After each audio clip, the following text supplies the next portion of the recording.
Hi, I'm Dr. Tony Evans, your host for Heroes in the Bible, Jesus. If you've been enjoying this series, please write a review and let me know how this podcast has impacted your life. Welcome to the greatest story ever told. It is a tale of a shepherd's heart for his sheep, a father's love for his children, and a hero's triumph over death and darkness. This is a story that continues to shape and mold the world around us, bringing the divine heart of God right into the hearts of you and me. This episode is a declaration of strength to anyone who finds themselves trapped in a storm. Storms take many forms in our lives. Sometimes they're outer storms where circumstances blow against us like wind against a ship. Other times they're inner storms where the sea of our emotions rage and seek to pull us into the abyss. This episode is meant to encourage us that Jesus has power over all the storms in our lives. He cares deeply about you, and his word is able to quell the waves that beat against the vessel of your soul. If you find yourself trapped in a wind and treading water today, I pray this episode will be an encouragement to you as well as a reminder that Jesus holds power over your circumstances. This episode will begin like every other with a prelude. The people of Israel are trapped between oppression and destruction with seemingly no escape. Where will they turn when all seemed lost? Who will save them from certain death? We will see that the same God who parted the seas also calms the storms. And the same God who calms the storms also wants to give you peace. Allow this episode to speak to your heart. Think about your own storms and ask a simple question. Do I believe God cares about me enough to bring me peace? Join me after the episode as we unpack some themes and key moments. Here is episode 9, The Storm Within.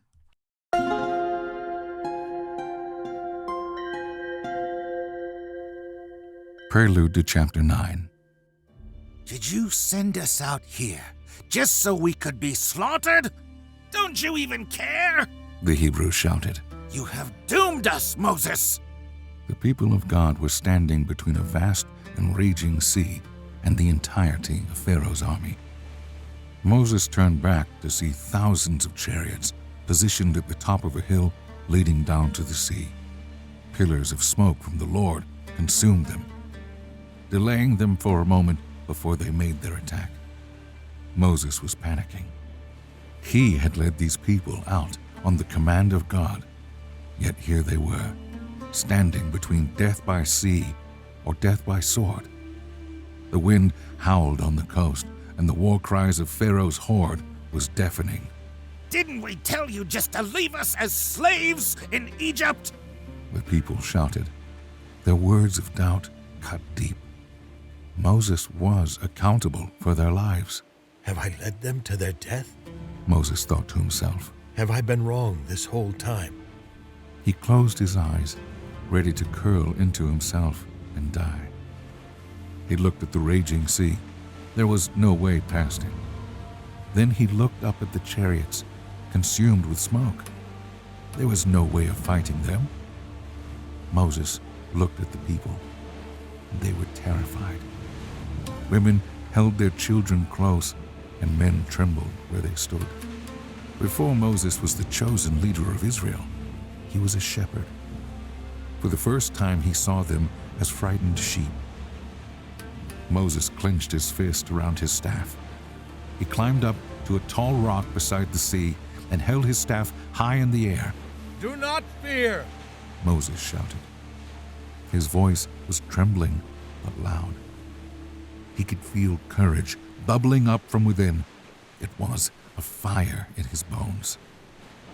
The words burst from him like a dam breaking. Stand firm, children of Israel. Look and see the salvation of your God. The wind picked up as Moses was speaking. A mighty tempest began to rumble in the clouds. Thunder burst from the heavens like war drums. Moses looked back to see the wall of smoke dissipate. The armies of Pharaoh began their descent. They were hell-bent on slaughtering the men and capturing the women. The people began to scream, but Moses pointed back at the chariots and yelled, I want you to look at them. See their chariots of gold and their spears of bronze. Look upon the faces of your oppressors. Remember their whips against your back. Remember how you cried out to God for help, and he answered. Get a good look, for the Egyptians whom you see today, you will never see again. The Lord will fight for you. The Lord is your hero and your deliverer. Do not fear them. Fear the one who will end them." Moses jumped off the rock and ran through the crowd to the shore. The people were silent. Moses closed his eyes and heard the voice of God rumble in his heart. It was like a lion ready to feast. "I will get glory over Pharaoh," God said. "Stretch out your hand, Moses. Stretch out your hand and behold." Moses opened his eyes and looked out at the vast seas. The wind was fierce. Moses lifted up his staff with both hands high in the air. The wind blew in from the east, and the waters were divided before them.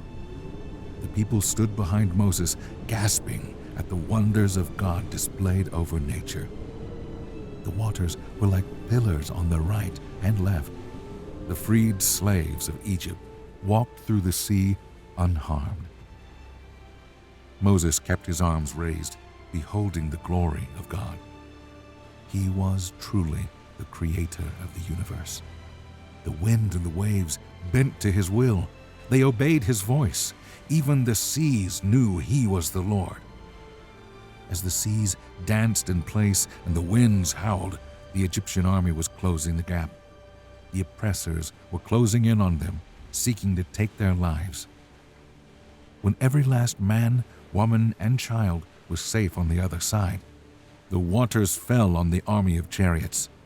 All were consumed, and the oppressors drowned in the bottom of the sea. Israel saw the great power that the Lord used against the Egyptians, so the people feared the Lord, and they believed in the Lord as their salvation. Chapter 9. The Storm Within. Jesus regarded the crowd. There were thousands of them gathered by the shore of the Sea of Galilee. The heavy breeze whistled in from the vast waters as Jesus taught about the kingdom of God. By this point, Jesus had taught many things.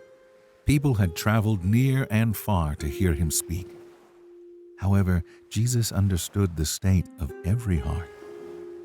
Some would receive his words, and others would reject them. Looking to the crowd, Jesus began to speak in parables. A sower went out to plant seeds in his field. He rose early in the morning, eager for the crop awaiting him. As he spread the seed, some fell along the road beside the fields. The birds came and ate the seed up. Some seed fell upon hard and rocky ground. There was no soil to nurture the seed, so immediately it sprung up, but then it rotted, since they had no depth. Other seeds fell by the thorns, where the weeds grew, and the weeds choked the life out of the grain. Jesus smiled and held up his finger.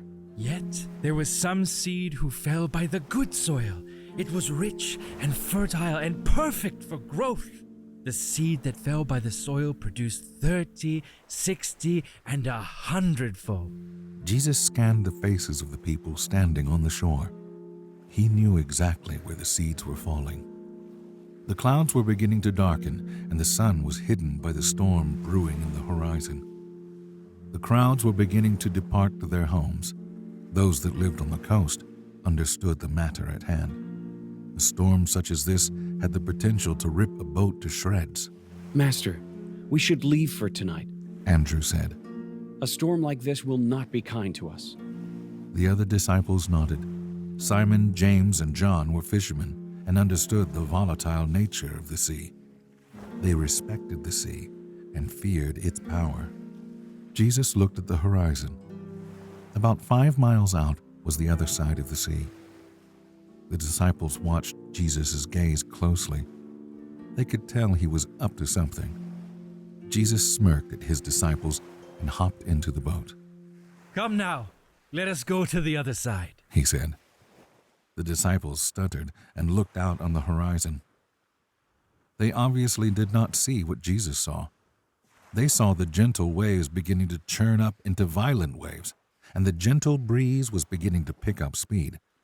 Nevertheless, they did as they were told and boarded Simon's fishing boat. Andrew hoisted the sails as Simon manned the rudder. James and John set the course and lifted the anchor. They were professionals and sailed the boat like a musician playing his lyre. For the first mile, the wind was blowing in the right direction for them to stay on course.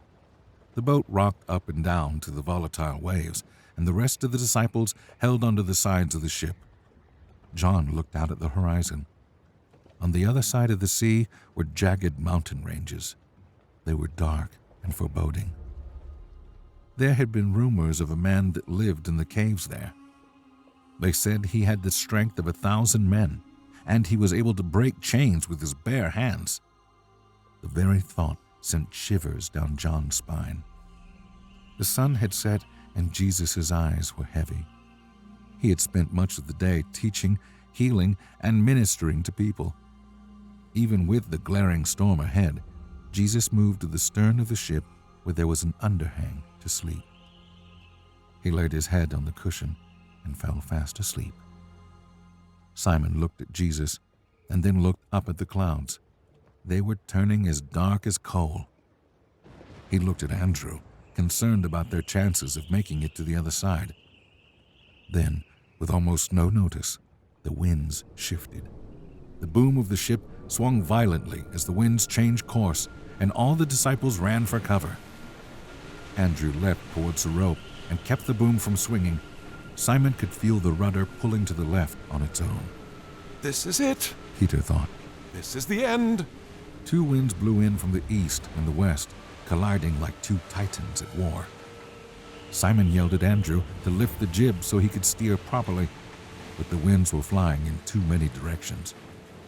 The disciples did their best to sail in front of the storm, but its reach was wide and violent. The rain began to beat down like arrows onto the side of the boat. Andrew looked up at the sails. The wind was tearing them to shreds. As he looked up, a wave crashed against the side of the vessel, and Andrew went tumbling overboard. James launched himself towards Andrew and grabbed his hand. The sea was like a beast, seeking to devour its prey. Simon's hands were bleeding from gripping the rudder. He could not hold on for much longer. Get the water out of the boat! Simon screamed, clamping the rudder between his arms and chest to keep it in place. The rest of the disciples used pails to scoop the water out of the boat. All the while, Jesus was sleeping underneath the safety of the stern. Simon clenched his eyes. He was losing hope. He was a man of the sea, but he could not see a way out of this. He looked at Jesus. He was angry. Angry that they could be perishing and he could be fast asleep. If he let go of the rudder, the entire boat would spiral out of control into the sea. He held tightly, blood dripping down into the pool of water beneath his feet. Master! He whispered to himself. Master! He said louder. Jesus did not answer. Master! Simon yelled. Did you send us out here just so we could drown? Don't you even care? Simon yelled with a broken and frightened voice. Jesus arose from his sleep and looked at Simon. The wind was piercing and ripped against Jesus' body. Yet he stood to his feet with complete composure. Simon watched as Jesus marched up to the front of the vessel. The wind roared like a challenger to Jesus. The wind whipped at his back and the rain fell down like gravel. Jesus looked at the storm like an adversary. The waves were merciless and smashed against the boat to rock Jesus overboard. Yet in the midst of an unrelenting force, God's hero stood firm. He stretched out his hand and said, "Be still!" Jesus' voice rumbled like a lion's, and the waves were pushed back by the power of his word. The clouds fled like frightened animals. In an instant, the wind and waves ceased their onslaught. As the clouds cleared, the stars manifested themselves. Their twinkling lights danced in the reflection of the glassy sea below. The light from the stars bounced in thousands of directions. All was quiet. and Jesus' face was revealed in the dimly lit night. He closed his eyes and breathed in deeply. Jesus turned back to his disciples and said, "Where is your faith?" Simon loosened his grip on the rudder and fell to his knees. The disciples looked at Jesus standing at the front of the boat. They bowed in awe. It was as if nature itself had bowed to him. He was truly the creator of the universe. The wind and the waves bent to his will. They obeyed his voice. Even the seas knew he was the Lord. The night was almost over, and the sun was rising over the glassy sea. The other side was within view. Like a mother placing her child down in its bed, the vessel was placed carefully onto shore by the sea. The disciples stumbled out of the boat, praising God they were alive. Matthew leapt out of the boat and puked. All this was far more excitement than counting coins in the safety of his booth. The disciples embraced each other with exhausted laughter. Jesus and Simon exchanged glances. Simon felt comforted by his presence. Jesus had told them they would make it to the other side. They should have never doubted. Jesus laughed with his disciples and helped Matthew to his feet. As the rest of the men made it off the boat, a deep and painful cry could be heard from the canyons. The screams pierced through the mountains. John's eyes widened. The sound was bone-chilling.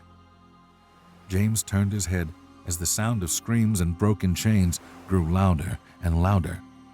The men looked to their right to see a beast of a man running towards them at full force. The man was naked, and blood dripped from his torn-apart chest. His eyes were filled with bloodthirst, and his speed was unnatural, even with the heavy chains dangling from his wrists and ankles. He huffed as he sprinted towards Jesus. John was the first to bolt back to the boat, and the rest of the disciples began to make a run for it. However, Jesus stepped forward. The man continued his pursuit like a predator, picking up speed with every step. Jesus marched forward. The disciples had just watched him tame the seas, yet this man seemed to be more dangerous than the tempest. The man was closing the gap, and Jesus continued to steadily march towards him. As he got close, the man leapt into the air to pounce on Jesus, but he did not get the chance. Jesus held out his hand, causing the man to jolt back to the ground. He writhed on the floor. The blood on his chest dripped down his entire body. Tears of pain and agony streamed down his face. He roared like a wounded animal. Jesus knew what was plaguing this man. A demon had oppressed him. Jesus bent down to touch the man, but the demon leapt back onto his feet. He circled Jesus, cocking his head back and forward as he spoke. Why have you come to me, Jesus, Son of the Most High? The demon spoke, but Jesus could hear the man behind the voice. He was in pain and needed to be liberated. The man, much like the disciples moments earlier, was caught in an intense storm. You have come to torment me, he screamed. He leapt forward again for another attack, but was quickly thwarted. He was not able to lay a hand on Jesus. Jesus tracked the demon as he circled around him. An ancient evil emanated from the demon, an evil Jesus was familiar with. "What is your name?" Jesus asked. The disciples were watching from afar. The demon looked ready to attack at any moment, yet Jesus was in no danger. Even the demons knew who their creator was. They dared not touch him. Our name is Legion, the demon replied. His voice was jagged, like the grinding of two stones. We are many, he said with a laugh. A coarse smile curved on the sides of his mouth. He evoked numbers to intimidate Jesus. However, it would not work. Jesus took a few steps forward, and the demon tripped and fell on his back. He was afraid of Jesus, and rightfully so. he stood in the presence of the Lion of Judah, the one who was prophesied to crush the serpent's head. The demon cowered in fear and fell to its knees. Do not kill us, The demon said. do not cast us into the dark oblivion. The demon gestured toward a herd of pigs grazing on bluffs overlooking the sea. Send us into the pigs. Just do not cast us out completely. The demons asked for mercy from Jesus. It was an odd exchange, and the disciples watched in awe. Jesus nodded. Be out of this man. Away with you. He commanded. The man's body jolted backwards. He groaned and screamed for a moment. Then there was silence as the man lay face down in the sand. Jesus looked up to the bluffs overlooking the sea. The herd of swine began to circle in confusion, squealing. They writhed and whipped their bodies in every direction. Eventually, they all ran off the cliffs into the sea. All the demons were consumed, and the oppressors drowned in the bottom of the sea. The pig herders ran after the falling pigs and watched them drown in the bottom of the sea. They looked down to see Jesus kneeling over the man. Legion had become a menace to the nearby community, so the herders ran back into town right away to tell people what had happened. Jesus looked over the man's mangled body. He was unconscious, but alive and free from his oppressor. Jesus gestured for the disciples to come and bring water and clothing. They looked at one another, nudging each one to go first. Thaddeus came forward with some water, and James followed with a tunic. John trailed timidly behind.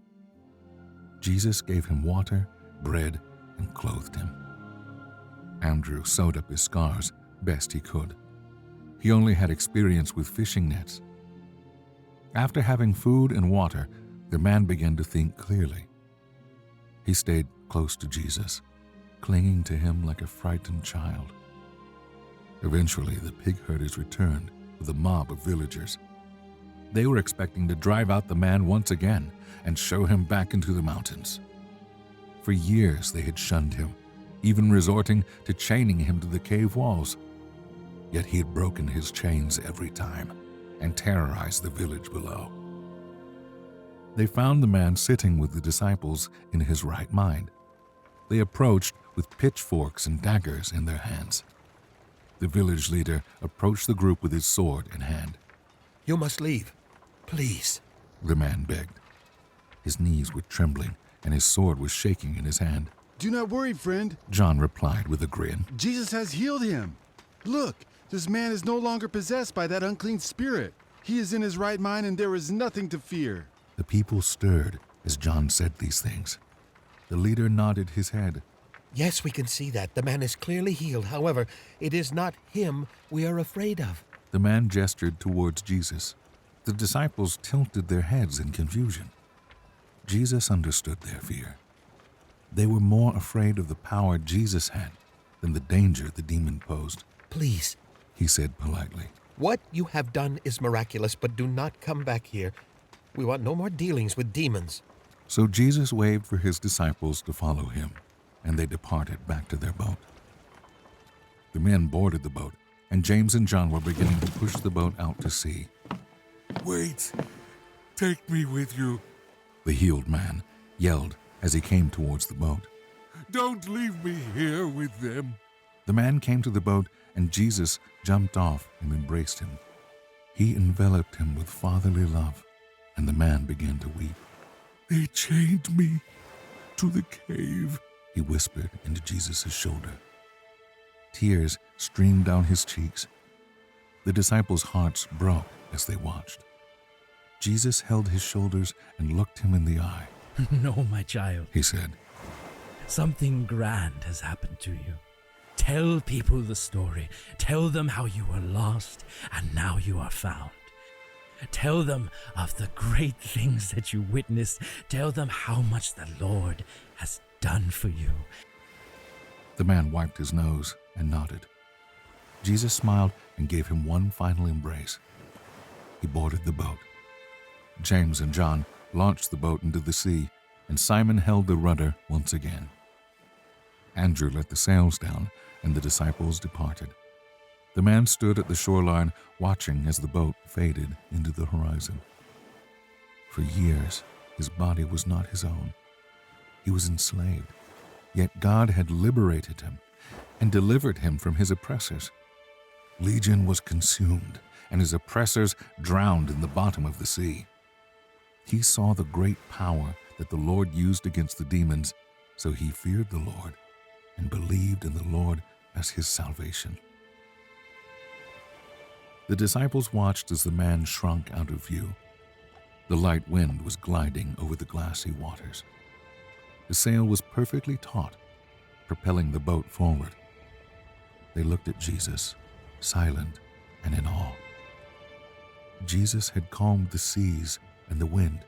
Nature itself bent to his will. Then the demons themselves quaked at his name. He was not just able to calm the wind and the waves, but also the storm within. Jesus, Philip said. what was the purpose of the sower and the seed parable? There was a chuckle among the group. They had all been confused, but too prideful to ask. Jesus smirked and pulled his hair back. He looked up at them and loved them. The sower is the one who preaches the word of God, Jesus replied. The disciples huddled in and rested in the boat. They listened to Jesus with eyes half open. It had been a long night and a long day. They were content to be by Jesus' side, listening to his wisdom. The sun was setting, and the skies were splashed with a deep orange. Jesus continued explaining the parable, saying, When some people hear, Satan immediately comes and takes away the word that was given to them. Those are the seeds that fell by the road.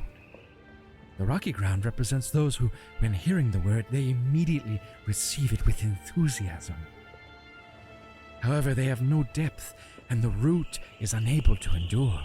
When persecution or trials arise, they shrink away. Jesus then darted his eyes towards Judas, who was silently listening in the back of the boat. Then there are those by the thorn. They hear the word, but all the fears, doubts, greed, and anxieties of the world choke them out, and they bear no fruit. The disciples were nodding. They bounced up and down to the waves, and the light breeze continued to move the vessel forward. Then there are some that fell into good soil. They are the ones who hear, accept, and transform. They produce fruit for all to enjoy, and God is glorified in them. Jesus finished explaining, and many of the disciples blissfully fell asleep. All but Simon, who was staying the course. When they had finally made it to shore, Simon tied up the boat and walked to the stern where Jesus had slept. He crawled under the overhang and fell into a deep sleep. Jesus watched the stars replace the setting sun. There was still a greater storm to be calmed. There was still a greater enemy to be vanquished. When the time came, he would be ready. He looked at his disciples and rested his head against the mast. He would endure the storm so they wouldn't have to. Do you even care? This was the question the Hebrews shouted at Moses when the Egyptians were pursuing them. This was also the question the disciples shouted at Jesus when they thought they were going to drown at the bottom of the sea. Don't you care? God, where are you during this trial? Are you even listening to me? These are some of the most common questions we ask God when we are scared, tired, and alone. When life sends us unexpected storms and our emotions toss us to and fro, we often wonder if God cares at all. This episode sought to answer that question with a resounding yes. God cares about you and he is with you in every circumstance. The prelude connected us to a common motif in Scripture that is revisited in this story, and it is the motif of unruly and chaotic waters. To unpack this theme, we will need to go to the very beginning in Genesis, when God was forming the world from the chaotic void. As you know, Scripture is rich with imagery and motifs to signal to us what God is up to. And there is, in my opinion, one image that sits above the rest: water. You have the same still and quiet waters representing the refreshing presence of God's Spirit. Then you have the raging seas representing the chaos and unpredictability of the world. These chaotic waters were present in the beginning before God spoke light and life over the void. Genesis 1:2-4 says, "The earth was without form and void, and darkness was on the face of the deep, and the Spirit of God was hovering over the face of the waters. Then God said, 'Let there be light,' and there was light. And God saw the light, that it was good, and God divided the light from the darkness." With the word, chaos and darkness were tamed. Since the very beginning, God has been reminding us that His very word can calm the storm and bring light to the darkness. Dark and chaotic are the appropriate adjectives for the times we find ourselves in, and it was the very literal circumstance the disciples found themselves in during this episode. Rain beat down like arrows, and waves crashed against the ship like giants. They were trapped in chaos and darkness, just like the Israelites were when being pursued by Egypt. And the question the disciples had for Jesus was an interesting one that shakes us to the core. "Teacher, do you not care that we are perishing?" You see, there are questions that we may think matter most to people when it comes to God. Questions that require a case on the 7-day creation, ontological reasoning for the existence of God, or other matters of apologetics. However, when people are in the midst of chaos and darkness, they're often asking, does God care about me? I'm perishing. Does Jesus even care? Those are the questions we must wrestle with the most. This episode sought to remind the fearful and wondering heart that Jesus is in control. He stepped forward and calmed the raging seas. He spoke, saying, "Be still," and the storm ceased its rage. Just as he spoke peace over the waters in Genesis and parted the seas in Exodus, Jesus quelled the storm and brought peace to chaos for the disciples. Did you notice Simon's posture during and after the storm? As the storm raged, Simon gripped the rudder till his hands bled. He desperately tried to fight against the storm, but felt his strength failing him. However, after Jesus stepped up to the bow and calmed the storm, Simon's grip loosened and he let down his guard. Is this you today? Are you in a losing battle with the storms of life? Do you feel tired, weary, and unable to press on? The struggle of every believer is to loosen our grip on the rudder and let Jesus take over. He alone can speak peace over the storms that rage around us. Just when the disciples thought they were safe, a demon-possessed man ran toward them from the mountains. These disciples went from a near-death experience to a demoniac chasing them. But such is the life of a disciple. The men ran away, but Jesus stepped forward. This is a very important theme in our series. When others run away, Jesus runs toward the fray. While others cower in fear, Jesus courageously faces his foe. He steps toward the demon and engages with him. It becomes very apparent to us that demons do not see Jesus as an equal. They know better than most that he is the Son of God and vastly more powerful than them. Jesus isn't scared of the same things we are, nor does he feel overwhelmed by the things that overwhelm us. He is steady when we feel unsteady, brave when we feel afraid, and able when we are unable. Whatever we lack, Jesus has in abundance. It is clear what this man lacked: peace. For years he was tormented by a legion of demons and hid away in the mountains. He was a danger to himself and those around him. The villagers bound him in chains, and he cut himself with stones. He was caught in a storm of his own, only this storm was not around him, but within him. This story presents us with the two different types of storms we face. Some storms are outside of us. They are contextual and rage around us. Example of these storms can be a layoff at work, deaths in the family, or health crisis. But there are other storms that rage within us, inner storms. Examples of these can be depression, anxiety, or addiction. This episode seeks to remind us that Jesus is in control over the outer and inner storms. He wants to say, "Be still," to all that thrashes within and without. The episode ends with a grander point. There was still a greater storm to be calmed. There was still a greater enemy to be vanquished. When the time came, he would be ready. He looked at his disciples and rested his head against the mast. He would endure the storm so they wouldn't have to. Sin is the ultimate storm. Its swell overwhelms us and its wind thrashes us. For those caught in a whirlwind of their own sin, I want to remind you that Jesus cares. He cares deeply about you, your salvation, and your heart. He cares so much, in fact, that he was willing to endure the cross. In the same way the voice of God spoke life and light into the chaotic void, Jesus wants to speak life and light into your heart.